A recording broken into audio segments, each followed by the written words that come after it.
بزرگان محترم، برادران عزیز، پچھلے 2-3 جمعوں سے اللہ تعالیٰ کے ذکر کا کچھ بیان چل رہا ہے، ذکر اللہ کا کچھ بیان چل رہا ہے، اور اسی میں صبر اور شکر کا بیان بھی کچھ ہوا ہے۔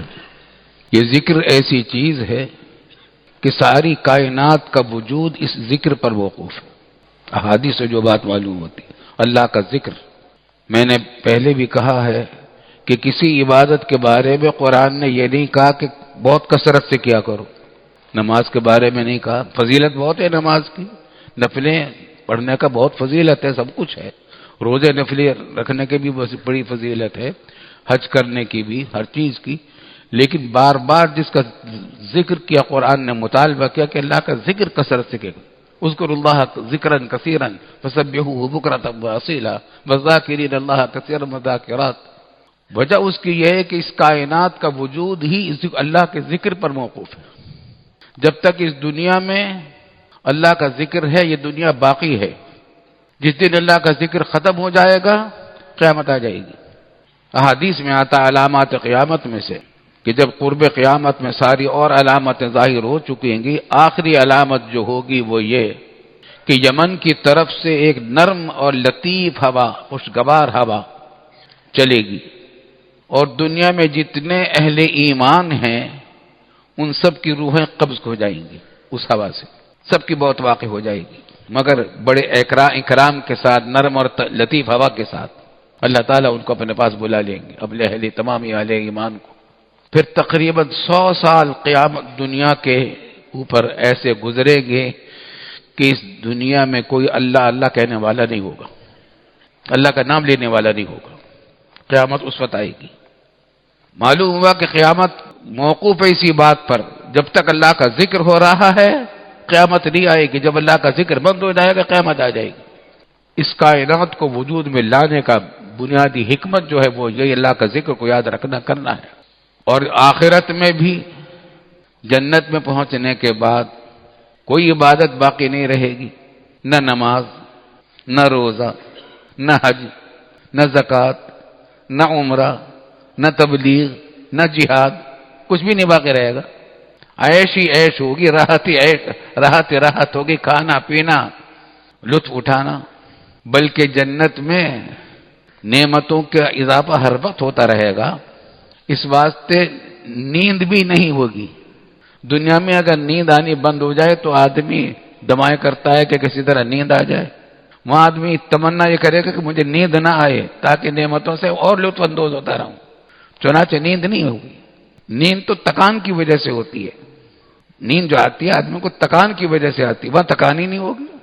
جتنا کھاؤ پیو عیش کرو، راحت اٹھاؤ، مزے کرو، ہر طرح کی تفریح کرو، ہر طرح کی لذتیں اٹھاؤ، کھانے کی، پینے کی، جنسی لذتیں بھی بے حد و انتہا، تکان نہیں ہوگی، نیند نہیں آئے گی، تاکہ اہل جنت کا وہ وقت بے خبری میں نہ گزرے، نئی نعمتیں ان کے سامنے آتی رہیں اور ہر چیز ان کو مرضی کے مطابق وہاں ملے گی، کوئی عبادت نہیں ہوگی۔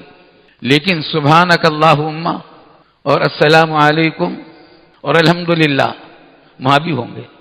سورہ یونس کا پہلا رکوع ہے، اس میں اہل جنت کا ذکر ہے کہ اہل جنت جب جنت میں داخل ہوں گے ان کا کیسا اکرام ہوگا۔ تجری من تحتہم الانہار، ان کے نیچے سے نہریں بہتی ہوں گی اور عجیب و غریب نعمتیں ان کے سامنے ہوں گی۔ تو دعواہم فیہا، اس وقت ان ساری نعمتوں کو دیکھ کر اچانک ان کے منہ سے بے ساختہ نکلے گا سبحانک اللہم، سبحان اللہ، یا اللہ آپ کی ذات پاک ہے، آپ نے کیسے کیسے وعدے کیے تھے، آپ نے کیا دکھا دیا، سبحانک اللہم۔ تو دعواہم فیہا سبحانک اللہم، دعویٰ سے مراد دعا ہے، اور لیکن وہاں دعا تو ہوگی نہیں، مراد یہ ہے کہ اس بے ساختہ زبان سے کلمہ ایسا نکلے گا جو دعا کا سا ہوتا ہے۔ بلکہ ایک روایت میں یہ بھی آتا ہے کہ قرآن کریم میں جو آیا کہ وَلَكُمْ فِيهَا مَا تَشْتَهِي أَنفُسُكُمْ وَلَكُمْ فِيهَا مَا تَدَّعُونَ، جس چیز کا تمہارے دل چاہے گا، جس کو تم مانگو گے وہ تمہیں دیا جائے گا۔ تو سبحانک اللہم کہنے کا ایک یہ بھی ہوگا کہ جب کوئی چیز مطلوب ہوگی کسی جنتی کو تو وہ کہے گا سبحان اللہ، یہ اس کو دعا سمجھا جائے گا، یہ ایک قسم کی اصطلاح ہوگی، فرشتے حاضر ہوں گے اور جو چیزیں مانگے گا وہ پیش کر دی جائے گی، اس وجہ سے بھی اس کو دعا کہا گیا ہے۔ اور یہ بھی کہ اچانک جب دیکھیں گے نعمتوں کو تو بے ساختہ ان کے منہ سے سبحانک اللہ سبحان اللہ نکلے گا۔ اب بھی ہم دنیا میں جب دیکھتے ہیں تو حیرت میں جب کوئی بات اچھی سی چیز دیکھتے ہیں تو سبحان اللہ ہمارے منہ سے نکلتا ہے، وہاں بھی اہل جنت کے منہ سے بے ساختہ نکلے گا سبحانک اللہم وتحیتہم یوم یلقونه سلام۔ اور تحیہ جب وہ آپس میں ملا کریں گے تو آپ اس میں ایک دوسرے سے تحیہ کریں گے۔ تحیہ کہتے ہیں اس کلمے کو جو آدمی ملاقات کے وقت ایک دوسرے سے بات کرتا ہے، مثلا السلام علیکم، ہر زبان میں ایک لفظ ہوتا ہے، انگریزی میں گڈ مارننگ وغیرہ ہیں، عربی میں اہلا وسہلا وغیرہ ہیں، اور اہل اسلام میں سب میں السلام علیکم تہے ہی۔ ان کلمات کو تحیہ کہا جاتا ہے کہ ملاقات کے وقت جب یہ بات کریں گے تو کیا ہوگا؟ تحیتہم یوم یلقونه سلام، سلام ہوگا، السلام علیکم۔ دنیا میں بھی اللہ تعالیٰ نے ہمیں یہی سکھایا ہے، السلام علیکم کہا کرو۔ رسول اللہ صلی اللہ علیہ وسلم نے سے پوچھا گیا کہ سب سے اچھا عمل کون سا ہے اسلام کا؟ اس قسم کے سوالات مختلف مواقع پر مختلف صحابہ کرام نے کیے ہیں اور حضور صلی اللہ علیہ وسلم نے اس کے مختلف جوابات دیے ہیں۔ ایک جواب یہ دیا کہ اطعام الطعام وقراءۃ السلام علی من عرفت ومن لم تعرف، سب سے اچھا عمل اللہ کے نزدیک دو چیزیں ہیں، کھلانا، دوسروں کو کھلانا، کھانا کھلانا، اور قراءۃ السلام، اور سلام کرنا علی من عرفت ومن لم تعرف، جن کو تم پہچانتے ہو ان کو بھی اور جن کو نہیں پہچانتے ان کو بھی سلام کرنا، مصافحہ نہیں۔ آج کل مصافحے کو سب سے اہمیت دے رکھی ہے لوگوں نے، سلام چھوڑ دیا، نہ سلام کرتے نہ سلام کا جواب دیتے، مصافحہ کرتے، حالانکہ مصافحہ نہ واجب ہے نہ سنت مؤکدہ ہے۔ سلام کرنا سنت مؤکدہ ہے، جواب دینا واجب ہے، اور سلام کثرت سے کرنے کا حکم ہے۔ افشو السلام، سلام پھیلاؤ، جو بھی ملے اس کو سلام کرو، جان پہچان ہو یا نہ ہو سلام کرو، بڑا ملے چھوٹا ملے سلام کرو، اور جواب دینا واجب ہے۔ اور مصافحہ نہ واجب ہے نہ سنت مؤکدہ ہے، لیکن اب لوگوں نے یہ کر رکھا کہ مصافحہ کرتے، سلام چھوڑ دیے، مصافحہ آگے لے لیا۔ تو خیر، حدیث میں فرمایا کہ وقراءۃ السلام علی من عرفت ومن لم تعرف، تو یہ تحیہ ملاقات کے وقت میں سلام کرنا یہ دنیا میں بھی مسنون ہے، سنت مؤکدہ ہے، اور جواب دینا واجب ہے۔ یہ جنت میں بھی رہے گا، جنت میں جب اہل جنت ایک دوسرے سے ملا کریں گے، تحیتہم یوم یلقونه سلام، جب آپ اس میں ملاقات کیا کریں گے تو وہ سلام کیا کریں گے ایک دوسرے کو۔ یہاں بھی مصافحے کا ذکر نہیں ہے، جنت میں بھی سلام کا ذکر ہے، مصافحے کا ذکر نہیں۔ آج کل لوگوں نے بس مصافحے کو ایسا بنا لیا ہے کہ موقع ہو یا موقع نہ ہو، موقع محل ہو یا نہ ہو، اور دوسرے آدمی جس سے مصافحہ کر رہے ہیں اس کے لیے موقع مصافحے کا ہو یا نہ ہو، آس پاس والوں کو تکلیف ہو یا نہ ہو، ہر صورت میں کونیاں مار مار کے بھی لوگوں سے مصافحہ کرتے ہیں، ناجائز بات ہے یہ۔ خیر، تحیتہم یوم یلقونه سلام وآخر دعواہم ان الحمد للہ رب العالمین، اور آخری بات ان کی جو ہوا کرے گی، بات ختم ہوگی الحمدللہ رب العالمین، الحمدللہ الحمدللہ الحمدللہ۔ تو یہ اہل جنت کا حال ہوگا، تین ذکر وہاں بھی ہوں گے، سبحان اللہ، السلام علیکم اور الحمدللہ، اور کوئی عبادت وہاں نہیں ہوگی مگر ذکر وہاں بھی ہوگا، اللہ اکبر۔ تو اللہ تعالیٰ کو اپنا ذکر بہت پسند ہے، وَاذْكُرُونِي أَذْكُرْكُمْ، قرآن کریم میں اللہ تعالیٰ نے فرمایا وَاذْكُرُونِي أَذْكُرْكُمْ، تم مجھے میرا ذکر کرو، مجھے یاد کرو، میں تمہیں یاد رکھوں گا، وَاشْكُرُونِي وَلَا تَكْفُرُونَ، اور میرا شکر ادا کیا کرو۔ تو ذکر کی کثرت مطلوب ہے۔ اچھا، پھر آسان بہت ہے، چلتے پھرتے اٹھتے بیٹھتے، قرآن کریم کو بغیر وضو کے تو نہیں چھو سکتے، بغیر وضو کے نہیں چھو سکتے، لیکن پڑھ سکتے، بغیر وضو تیمم کر کے پڑھیں تو زیادہ اچھا ہے، یا وضو کر کے پڑھیں تو بہت اچھا ہے، لیکن بغیر وضو کے قرآن پڑھ سکتے ہیں، لیکن چھو نہیں سکتے بغیر وضو کے۔ تو اور قرآن کے علاوہ باقی تمام اذکار چلتے پھرتے اٹھتے بیٹھتے آپ کر سکتے، اللہ اللہ لا الہ الا اللہ۔ اچھا، بچے کو بھی اللہ اللہ یاد ہوتا ہے، تو اللہ کا ذکر کثرت سے کریں، اور ہر وقت اس کے لیے نہ سمت قبلہ کی ضرورت ہے، نہ باوضو ہونے کی ضرورت ہے، نہ مسجد میں جانے کی ضرورت ہے، نہ اس کا کوئی خاص وقت مقرر ہے، ہر وقت جس بچہ وہ کرو۔ حدیث شریف میں آتا ہے کہ رسول اللہ صلی اللہ علیہ وسلم نے فرمایا کہ 3 قسم کے لوگوں کی دعا کبھی رد نہیں کرتے اللہ تعالیٰ، ضرور قبول فرماتے۔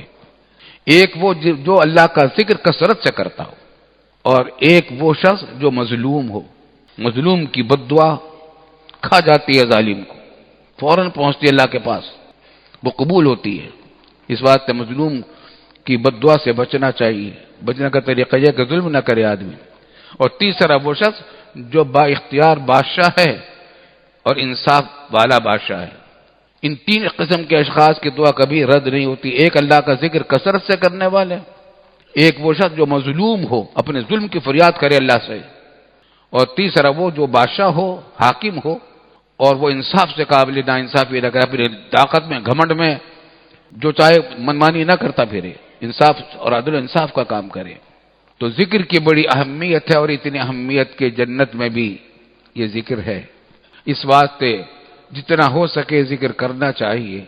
ہمارے شیخ نے اسی مقصد کو حاصل کرنے کے لیے تاکہ ذکر کثرت سے ہو، ایک نسخہ یہ بتایا رکھا جس کو ہم بیان کر رہے تھے کہ اس کی عادت ڈال لیں، صبح سے لے کر شام تک جو کام آپ کی مرضی کے موافق ہو جائے، چھوٹا ہو یا بڑا، چھوٹا سا بڑا ہو، چھوٹا ہو یا بڑا۔ بچے کو دیکھا، آپ کا دل خوش ہوا، الحمدللہ کہ باہر نکلے، موسم اچھا لگا، ہوا ٹھنڈی لگ رہی، الحمدللہ۔ جس مقصد کے لیے جانا تھا، بس میں جانا تھا، بس مل گئی، الحمدللہ۔ بس میں بیٹھے، جگہ مل گئی، الحمدللہ۔ غرض یہ چھوٹا سا کام ہو یا بڑا کام ہو، اس کی عادت ڈال لے، صبح سے لے کر شام تک جو بات بھی اپنے مطلب کی، اپنی مرضی کی ہو جائے، جس سے آپ کو خوشی ہوئی ہو، سکون ملا ہو، راحت ملی ہو، الحمدللہ کہہ دیں، کوئی مشکل کام نہیں ہے۔